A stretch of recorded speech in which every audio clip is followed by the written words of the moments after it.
মৰমৰ ছাত্ৰ ছাত্ৰীসকল, আজি আমি তৃতীয় শ্ৰেণীৰ অংকুৰণ পাঠ্যপুথিৰ প্ৰথমটো পাঠ আমাৰ গাঁও এই পদ্যটো আলোচনা কৰিম।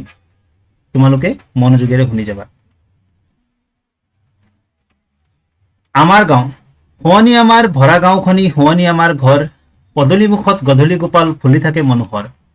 শুৱনি আমাৰ ভৰা বাৰীখনি, শুৱনি তামোল পাণ, শুৱনি আমাৰ সোণালী পথাৰ, ভৰি পৰে পকা ধান। শুৱনি আমাৰ গাঁৱৰ পুখুৰী, ৰাজহাঁচৰে তাত, শুৱনি আমাৰ ঔ গছ জুপি, মৌৱে বাঁহ লয় গাত। শুৱনি আমাৰ গাঁৱৰ চৰাই, শুৱনি গছৰ ফুল, শুৱনি আমাৰ ৰচকী পখিলা, বাটৰুৱা যায় ভুল। শুৱনি আমাৰ গৰু গাইবোৰ, শুৱনি নদীৰ ঘাট, শুৱনি আমাৰ সৰু নামঘৰ, বকুলৰ তলেদি বাট। শুৱনি আমাৰ যত ভাই ভনী, ৰহিম মহিম দোল, পদুমী কদমী মেলিনা চখিনা, একেটি থুপিৰে ফুল। শুৱনি আমাৰ যত গঞা লোক, শুৱদি মুখৰ মাত, এখনি গাঁৱতে সবে মিলি জুলি পাতে মৰমৰ হাত। কবি অতুল চন্দ্ৰ হাজৰিকা। আমি পদ্যটো এবাৰ পঢ়িলো। এতিয়া পদ্যটো পঢ়ি আমি কি শিকিলো, কি জানিলো চাওঁচোন আহা।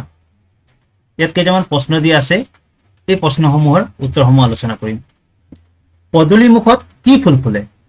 উত্তৰ, পদূলি মুখত গধূলি গোপাল ফুল ফুলে। গাঁৱৰ পুখুৰীত কি হাঁহ চৰে? গাঁৱৰ পুখুৰীত ৰাজহাঁহ চৰে। পথাৰখন দেখিবলৈ কেনেকুৱা? পথাৰখন দেখিবলৈ সোণালী। গাঁৱৰ ৰাইজে মিলিজুলি কি কৰে?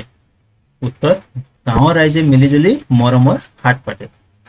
হাট মানে কি জানানে? হাট মানে হৈছে বজাৰ। কি কি শুৱনি বস্তুৰে গাঁওখন ভৰি আছে? ইয়াততো বহুতো শুৱনি বস্তুৰ কথা কোৱা হৈছে।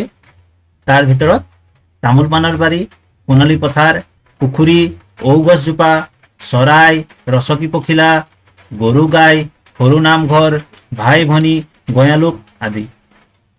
পদ্যটিত একেটি থপিৰে ফুল বুলি কাক কোৱা হৈছে? পদ্যটিত বিভিন্ন জাতি জনগোষ্ঠীৰ ভাই ভনীসকলক একেটি থপিৰ ফুল বুলি কোৱা হৈছে। তলৰ স্বৰচিহ্নযুক্ত বৰ্ণকেইটাৰ ৰূপ সলনি কৰি দুটাকে শব্দ গঠন কৰা। আমি তালব্য আখৰত যদি হচৌকাৰ দিওঁ, এনেকুৱা আখৰ সাধাৰণতে আমি লিখো বা হ'ব লাগে বুলি ভাবো। কিন্তু কিতাপত আমি পাওঁ এই ধৰণৰ তালব্য আখৰত হচৌকাৰে খু। তেনেকেই ৰত হচৌকাৰে ৰুটো আমি যদি অন্যান্য আখৰৰ নিচিনাকে লিখিলে এনেকুৱা হ'ব, কিন্তু কিতাপত আমি এই ধৰণৰ পাওঁ। ৰত দীৰ্ঘকাৰে ৰুটো তেনেকুৱা, হত হচৌকাৰে হু, গত হচৌকাৰে গু। এই কাষতে যিকেইটা ৰূপ লিখা আছে, এইকেইটা আমি সাধাৰণতে কিতাপত পাওঁ। সেইকাৰণে এই ৰূপকেইটাহে আমি মনত ৰাখিব লাগিব। ইয়াত গত হচৌকাৰে গুৰ হৈ আছে, ইয়াত হত হচৌকাৰে হু, ৰত দীৰ্ঘকাৰে ৰু, ৰত হচৌকাৰে ৰু, তালব্য খত হচৌকাৰে খু, তালব্য খত হচৌকাৰে খি, তালব্য খত হচৌকাৰে খু, ঠিকু, তালব্য খত উকাৰে খু, ৱাব্য, নত হচৌকাৰে নি, শুৱনি, ৰত হচৌকাৰে ৰু, এইটো ৰত হচৌকাৰে ৰু, গ ৰত হচৌকাৰে ৰু, গৰু, প ৰত হচৌকাৰে ৰু, ৱাবত আকাৰে ৱা, পৰুৱা, ৰত দীৰ্ঘকাৰে ৰু, এইটো ৰত দীৰ্ঘকাৰে ৰু, ৰত দীৰ্ঘকাৰে ৰু, প ৰূপ, ৰত দীৰ্ঘকাৰে ৰু, পত আকাৰে পা, ৰত দীৰ্ঘকাৰে লি, ৰূপালী, হত হচৌকাৰে হু, এইটো হত হচৌকাৰে হু, বত হচৌকাৰে বি, হত হচৌকাৰে হু, বিহু, হত হচৌকাৰে হু, চ ৰত হচৌকাৰে হুচলি, গত হচৌকাৰে গু, এইটো গত হচৌকাৰে গু, এইটো গত হচৌকাৰে গু, মূৰ্ধন্য ন গুণ, গত হচৌকাৰে গু, ৱাবত আকাৰে ৱা, ল, গোৱাল। তলত আঁচটনা শব্দৰ বিপৰীত অৰ্থ বুজোৱা শব্দৰে খালী ঠাই পূৰ কৰা।